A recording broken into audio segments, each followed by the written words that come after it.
for thousands of years.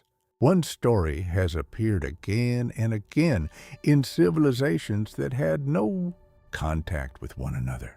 A catastrophic flood, a world on the brink of destruction, a chosen survivor, and the promise of a new beginning. Most people immediately think of Noah and the ark. But what if I told you that the Bible is only one of many ancient traditions that tell an astonishingly similar story? Long before modern archaeology existed, cultures separated by thousands of kilometers were already describing a great flood that destroyed humanity. Ancient Mesopotamia told of Utnapishtim. Hindu tradition spoke of Manu.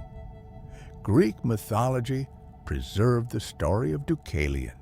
The Quran also recounts the story of Noah with striking similarities. How is it possible that so many different civilizations preserved nearly the same memory?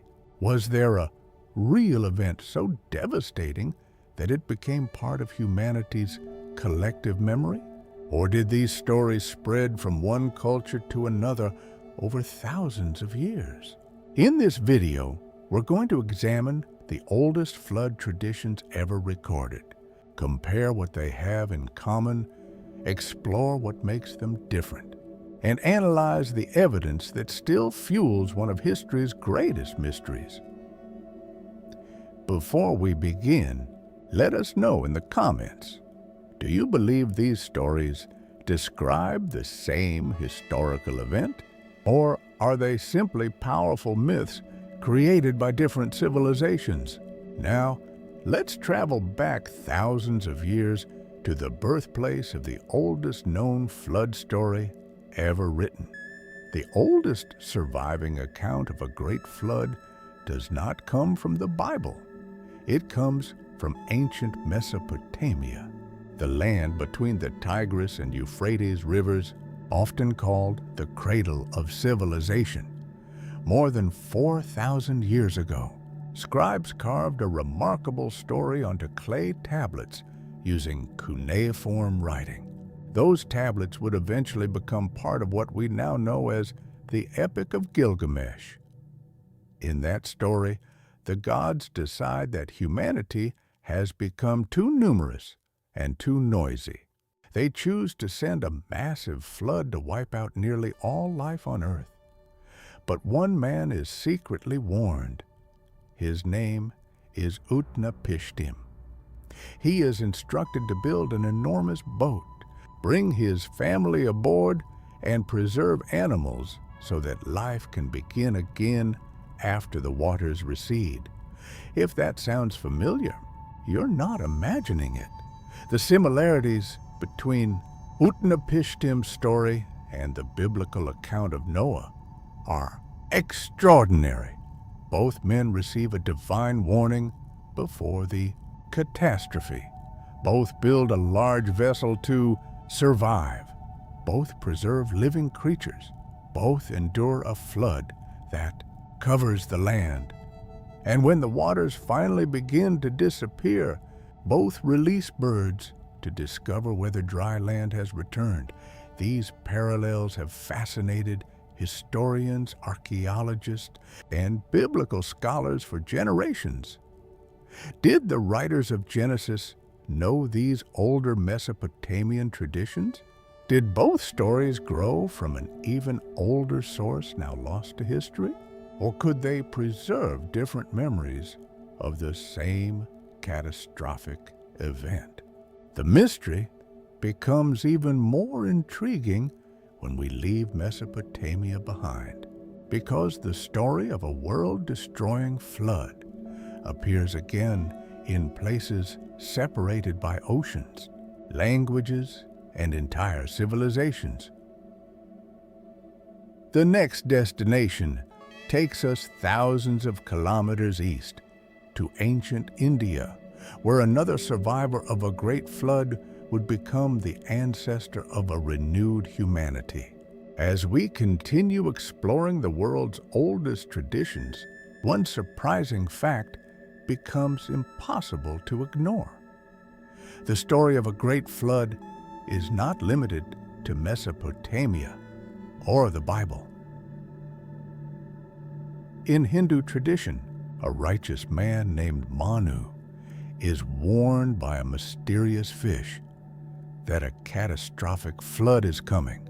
He builds a boat, preserves life, and survives while the waters cover the earth. After the flood, humanity begins again. In Greek mythology, Deucalion and his wife Pyrrha escape a divine flood sent by Zeus. When the waters finally recede, they become the ancestors of a renewed human race.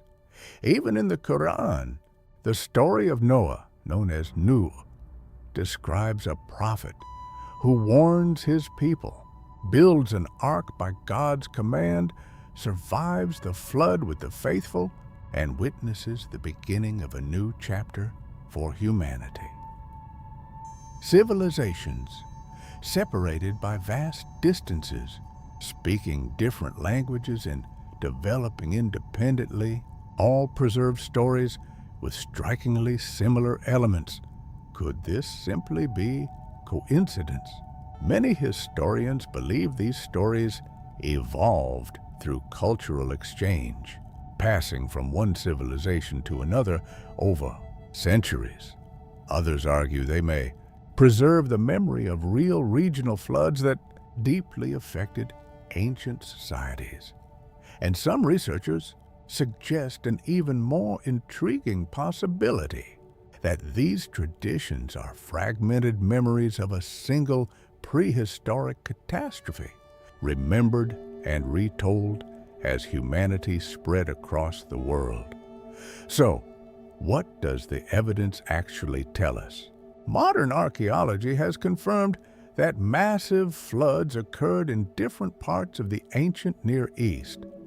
Entire settlements were destroyed by overflowing rivers, and these disasters would certainly have left a lasting impression on those who survived them. However, no archaeological discovery has conclusively demonstrated that one global flood covered the entire planet exactly as described in every tradition. That leaves us with a fascinating mystery. Perhaps these stories are history wrapped in symbolism. Perhaps they are spiritual lessons expressed through unforgettable narratives. Or perhaps they preserve echoes of an event that humanity has never completely forgotten. Whatever the answer may be, one thing is undeniable. For thousands of years, people from different civilizations have looked back to the same powerful image: a world transformed by water, destruction followed by hope, and the belief that every ending can become the beginning of something new. If you enjoyed exploring this mystery, subscribe to Divine Code, because here we investigate the greatest mysteries, forgotten histories, and hidden connections between the world's religions and ancient civilizations. And now we want to hear from you. Why do you think so many cultures tell the story of a great flood? Share your thoughts in the comments below.